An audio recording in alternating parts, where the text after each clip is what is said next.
I'm a seed farmer, Yeah. so right now I'm in the midst of getting everything ready for that. So starting in early February, I start packaging seeds. And I also start organizing the local seed exchange. So that involves getting all the seeds into packages out to sell to people, but also getting them all packaged in order to exchange, donate, give away. Tell me a little bit more about a seed exchange. Seed exchange is a local event where they exist all over the country and the world. And the idea is that early in the season, people can come together, plan their gardens, and get all the seeds or knowledge that they would need to do that.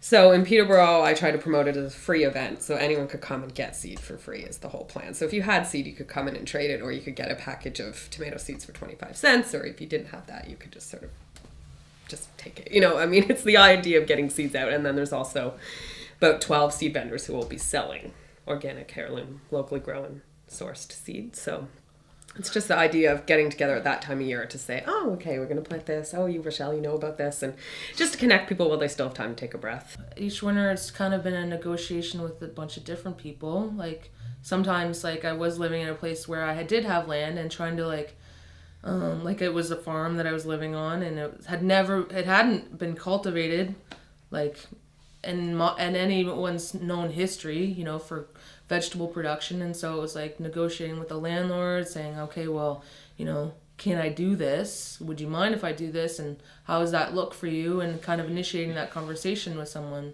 and trying to figure out how that's going to happen with no resources, talking to other farmers, saying, I have this piece of land, I want to work it up. Do you happen to have a tractor? You want to come over, and maybe I'll give you some tomatoes in the summer when and if they come up, And then sometimes it's and then there's been other circumstances where it's actually trying to go out and negotiate with people who have land that they aren't using or that they need someone to take care of, and trying to actually come to a common agreement about that. About how that would look and work, and finding a space that's going to work. Because, I've had, 2 gardens over the past 2 years at 2 different places, each which I would never go back to, So because of, not knowing, having those preliminary conversations, you think everything's nailed out, but then it's not. And so every year it becomes more of an elaborate process to try and figure out, okay, how's this going to look? What are our agreements? How are we going to agree on a land lease agreement and role agreements about how I'm going to use this land, how much the landowner is going to contribute to that agreement, if there is any contributions, if there's any mechanical needs for tractors, who's going to be doing that? And how's that going to look? How is that going to be paid? Or is that, what kind of equal agreement are you going to come to? Which is actually really takes a long time. You think it might be really simple, but it's not. And with more experience, the more elaborate that conversation becomes. My scenario, and you're talking about getting the land, I've either had the money and I've been on other projects and had no desire to farm, or I've had the desire to farm and I've never had the money. And that kind of graph is just never met at the right time. So finally, last year or so, I said, the hell with it. I got to do this because I really want to go back to farming. And I literally drove around Peterborough just looking for spots, going, there's some land that doesn't seem to be used. I wonder who owns that. What are they doing? And I happened to be out, the far end of Sherbrooke Street, and saw this spot, and I went, wow, that building up there is beautiful, east-west axis, that would be great, and there's land around here, and chickened out and drove off, got about, a few 40 meters down the road, and went, if I don't ask, I'll never know, and if I do ask, what can happen? They might say yes. That's the worst thing that can happen, And so I went back up, and I knocked on the door, and this nice lady answered, and in one big rapid breath, I'm surprised I didn't just fall over and pass out. It all came out, all these things I was trying to do, because I'm part of this multi-stage project that I'd like to do. And her response was, well, right now we're just storing stuff up in the old chicken barn. Come take a look. There is a federal program, Canadian Agriculture Loan Assistance, or Loan something, CALA, and it is put up by the feds, and it gives 90% mortgage or loan coverage So 90% of the loan given out is covered by the federal government. Whoa. So the bank is only going to risk. The reality is, though, when you go into the bank, the first thing they say to you is, we don't give a damn about what the feds say. We'll only cover up to 80%. You've got to come up with the other 20%. And we're only interested in dealing with $250,000 and up.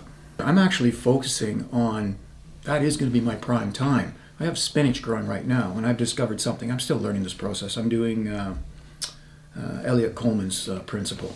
So, Can you tell us about that? What is it? well, he's almost like reverse season farming. If you read in his book, I guess he got involved in a college and he wanted to do some farming and show the students like hands-on, but of course school is done over the winter.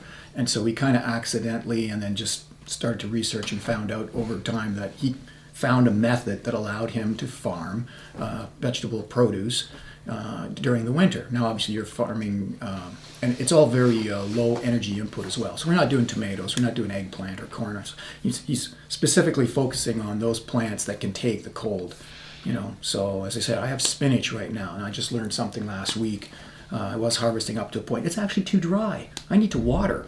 It amazes me is that, it's going to be minus 20 tonight. There's no heat in this thing, Obviously the plants freeze, but each day it warms up a bit, and they come back and go, yay, it's spring, and they produce. And they put leaves and stuff out that I can harvest. I guess you could say we're a small farm and we have many different so-called pilot enterprises, if you will. It's a fancy word for just basically accessing different markets. So we are certified organic, and that wasn't by the choice thing. Our landlords are certified organic, and in order to farm their land, we need to be certified organic. So we had to carry on that certification, or they'd lose. They would lose their certification on that particular piece of land. So that allowed us to go into certain markets like Joanne's Place. Mm-hmm. So we are selling at the grocery store, and we are competing against wholesale distributors that are bringing in food from the States and stuff like that. And it's just to tell the truth, I don't even want to do it anymore. I won't sell my food that way because what I'm finding out more and more is that it's about relationships, that what we're farming. It's not so much food, it's like community. When we talk about market, I don't want to call it a market anymore. There's that segue, right? There's a reality of what we do. We have to connect. We have to pay taxes. We have to be legitimate,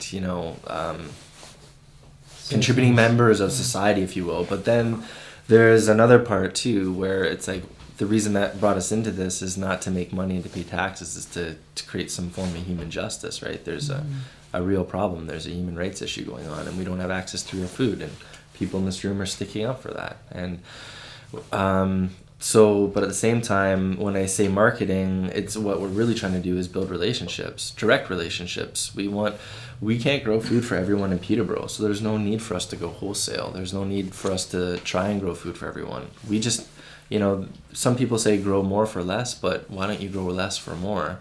And it's not necessarily that you're getting more. It's in terms of fiscal wealth, you're creating community. So it's you're targeting a smaller area, a smaller group of people that you can have a real relationship with, that the land that you're working can have a real relationship with that community. I think you build the security through the interrelationships that go beyond just that sort of market purview of how we're going to change the way that people eat or don't eat, right? Mm-hmm. So it's I guess I'm sitting at the table from a slightly different perspective. I definitely grow food every year, but my primary role is that of a food reclamationist. And so I go and wildcraft the apples that are kicking around the trees. I go and check out the garbages to find out what people are throwing out. I also make direct relationships with the people at this table who for sure have a bottom line of having families and, food put on their own tables, and definitely have to navigate the messy capitalism involved in, the war on the poor, food, hunger, globalization, and the rest of all that. But I definitely know the faces at this table have endlessly sort of taken anything that they had left at the end of the day and given it directly to the food mobilization that I work with to help change the dynamics of seeing our community capacity for building strong interrelationships between the different pieces of sort of the food puzzle by directly interrelating, right? So, that goes from people giving excess food to Jill's seed exchanges every year, donating lots of the extra seeds towards my ability to mobilize my crew to grow free food in guerrilla gardens and the other sort of strange ways that we do things. Andrew's brought me some of the most beautiful compost soil in the world. And so I think that where we may not have a whole bunch of money to come up as communities against this sort of greater infrastructure of a globalized capitalism that's set dead against people's food sovereignty and self-sustainability as local environments, we are developing these very enriched dialogues between different people who perhaps until fairly recently didn't necessarily all know each other were at the table. And I feel very much like our capacity to share everything that we do have in our resource and tool bank is getting better and better and better. And that to me, seed, soil, and skill are the recipe for food sovereignty, and that we're developing those things along with the other capacities to sort of navigate the messiness of how do you bankroll your land, right?